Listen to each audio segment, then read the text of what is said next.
తాజా చూస్తున్నాం తిరుపతి జిల్లాలో బాలికపై సామూహిక అత్యాచారం జరిగింది. దీనికి సంబంధించి మరిన్ని వివరాలు మా ప్రతినిధి నారాయణప్పని అడిగి తెలుసుకుందాం. నారాయణప్ప, చెప్పండి, ఈ ఘటన ఎలా జరిగింది? ఆ బాలిక కుటుంబీకులు ప్రస్తుతం ఏం చెబుతున్నారు? వెంకటేష్, తిరుపతి జిల్లా సత్యవేడు నియోజకవర్గ పరిధిలోని కేవీవీపురం మండలం ఎంఏ రాజుల కండ్రిగలో ఈ సంఘటన చోటు చేసుకుంది.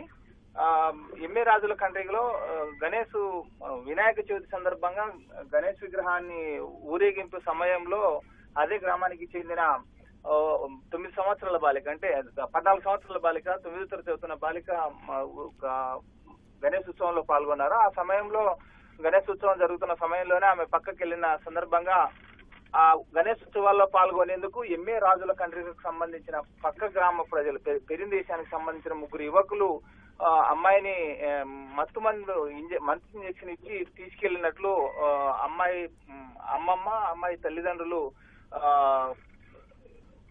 కేవీపురం పోలీసులకు ఫిర్యాదు చేశారు.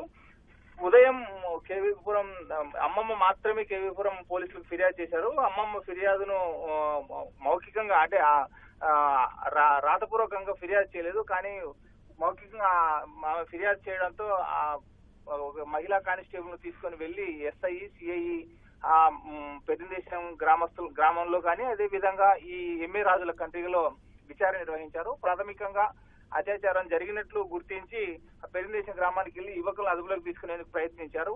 కానీ యువకులు పర్యటనలో ఉన్నారు. ఒక యువకుడు మాత్రం పోలీసులకు అందుబాటులో ఉండడంతో అతన్ని విచారించడం ద్వారా పూర్తి సమాచారం రాబట్టేందుకు ప్రయత్నిస్తున్నారు.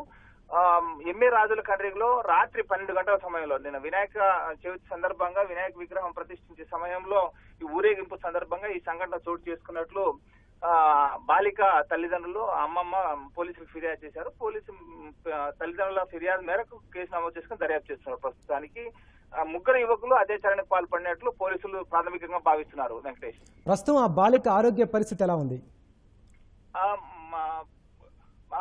పూర్తిగా, అంటే తల్లిదండ్రులు, అమ్మమ్మ తల్లి ఫిర్యాదు మేరకు బాలికను పోలీస్ స్టేషన్ కు పిలిపించి విచారించిన తర్వాత చికిత్స కోసం ఆసుపత్రికి తరలించారు, పరీక్షల కోసం.